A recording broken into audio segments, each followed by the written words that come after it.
Ja mēs nevaram apturēt vienu dronu un skatām tā no šīs pozīcijas, kas būs, ja būs x stunda? Kā jūs mūs aizsargāsiet, ja jūs no viena drona nevarat mūs aizsargāt? Ja pie jums Rīgā sāks lidot droni, varbūt jūs sāksiet rīkoties.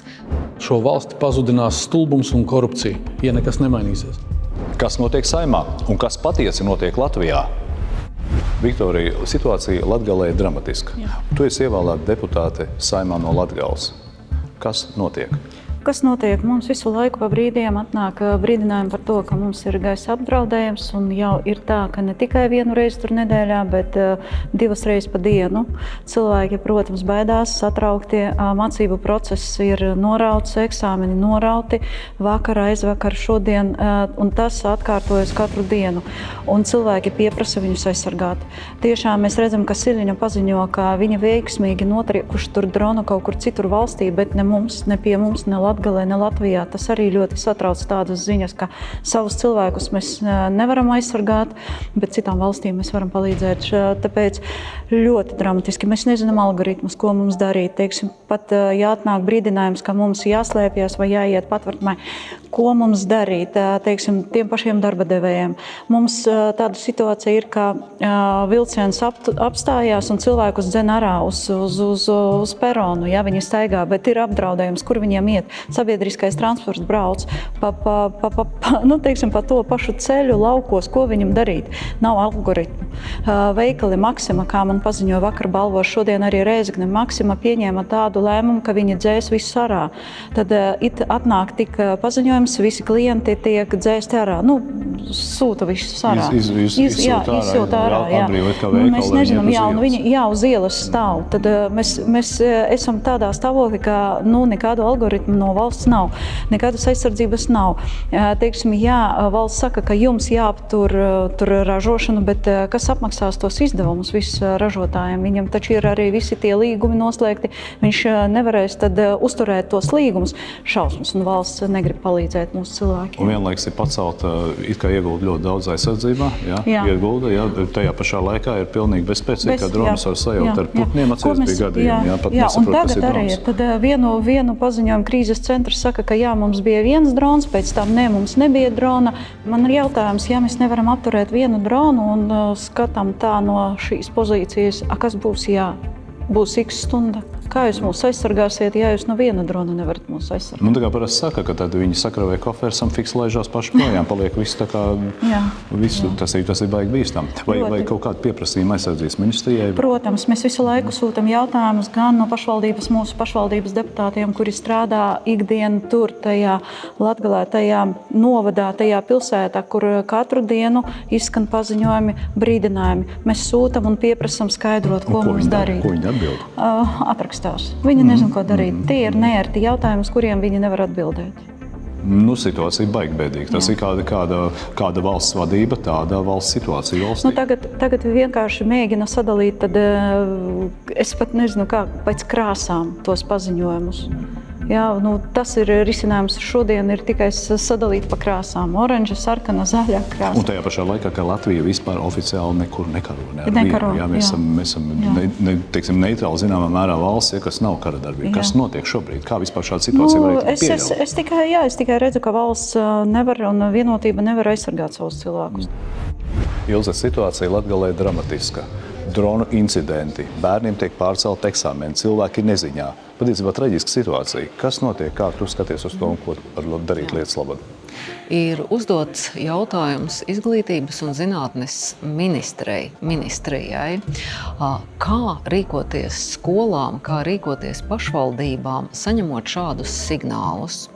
Šodien mēs vēl joprojām neesam saņēmuši atbildi, kādai ir jābūt rīcībai visā valsts teritorijā, jo šāda situācija var saskarties ne tikai Latgale, bet arī Rīga. To, ko arī saka parastie iedzīvotāji, viņiem ir norādījums, ja pie jums Rīgā sāks lidot droni, varbūt jūs sāksiet rīkoties. Kliedzoši bērni, vecāki neziņā. Šo jautājumu, ko darīs valsts ārkārtas situācijā, es kā deputāte biju uzdevusi pagājušo gadu decembrī. mans jautājums un priekšlikums, ko es biju iesniegusi Izglītības un zinātnes ministrijai, lai varētu jau šodienu sagatavoties, tika izsmiets. Teica, ka sanākšot komisija. Šobrīd jūs redzat, man aiz muguras nav deputātu. Viņi ne tāpēc, ka ir izgājuši trauksmes aicināti, bet tāpēc, ka viņiem šobrīd ir vienkārši starpbrīdis. Bet mūsu bērniem tūlītās būs eksāmeni. Vai ir atbilde no Izglītības ministrijas? No Izglītības ministrijas joprojām nav atbilde, bet ir atbilde, ka ministre neieradīsies uz atbildi. Kāpēc tāda arogance? Kāpēc viņi neierodas uz atbildi? Tāpēc, ka ministrija šobrīd nevar atbildēt to, ko valstī darīt šādās situācijās. Tā ir kārtējo reizi apliecinājums tam, ka mēs ignorējam realitāti. Edmunds, valsts kontrolē jārevidē Saeima. Man liekas, Saeima nav taču svētā govs, ja, kura varētu noslapanot savus tēriņus, ja no sabiedrības, lai gan tā ir tautas nauda. Redz, es sākšu no attālāk. Tad šobrīd valsts kontrole nāca klajā ar revīzijas ziņojumu saistībā ar Latvijas valsts mežiem. Un kas tur viss notiek? Tātad 6 gados ir izsaimniekot vairāk kā 300 miljonu eiro. Tātad cilvēkiem ir jāizdomājas, kas par šiem beidzamiem 6 gadiem ir bijis pie varas.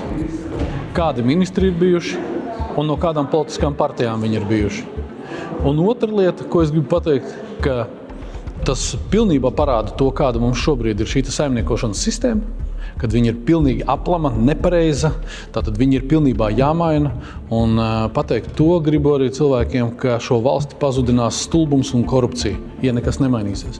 Tātad faktiski visi šie te valsts uzņēmumi, lai novērstu šīs te kontroli, lai novērstu šo te korupciju, ir jāapvieno zem kaut kā viena, kuru pārauga tieši patiešo ministru prezidents. Nevar būt tā, ka iedot šīs te kapitāla sabiedrības vai akciju sabiedrības kādām ministrijām, un tad ministrijas tur saimnieko ar valsts naudu, kā nu viņiem tīk. Ja? Un šis ir konkrēts gadījums. Šobrīd šis ir iznīcinošs paziņojums no valsts kontroles, par ko ir ierosināti krimināli procesi. Un skaidrs viens, ka tas jau ir ilgstoši noticis, ilgstoši vairāk gadu garumā. Un tā ir milzīga sistēmas problēma, kas faktiski šobrīd izēd Latviju no iekšpuses. Ir kaut kādas lietas, kas iet garām vispār, kur cilvēki nezina, žurnālisti nezina, bet nauda mums pazūd. Ja? Tas ir līdzīgi tā kā, pieņemsim, Air Baltica, ka mums stāsta komisijā par to, ka visi reisi ir pelnoši. Tātad reisos nekur nav zaudējumu. Ja? Tad man jautājums, kur pazūd nauda? Izrādās, ka nauda ir saslēgta kaut kādi leasing līgumi. Šie leasing līgumi visi iet uz kaut kādiem offshoriem, un no Latvijas visa nauda caur offshoriem tiek izpumpēta ārā. Ja? Tātad es vēlreiz atkārtoju, šo valsti pazudinās korupcija un stulbums, ja neko mēs nemainīsim. Tāpēc mums ir vienīgā iespēja 3. oktobrī pamainīt un sakārtot to visu, lai tas būtu caurspīdīgi un lai visi šie te, kā saka, vienotības pārstāvi varētu izbaudīt savu šo te veiksmes stāstu Liepājas. Liepājas sirdi. Ja? Protams, ka tiesiskā kārtībā visu. Tiesiskā, bez šaubām tiesiskā, un tāpēc jau Latvijai jābūt tiesiskai valstī un godīgai valstī. Protams, jo tas, kas šobrīd notiek, un tas, kas nāk gaismā, vienkārši būtu mati, man droši vien celtos stāvus. Situācija Saeimā vistiešākā veidā ietekmē situāciju Latvijā. Ko jūs domājat par šo? Rakstiet komentārus, dalieties šo informāciju, izsakiet domas.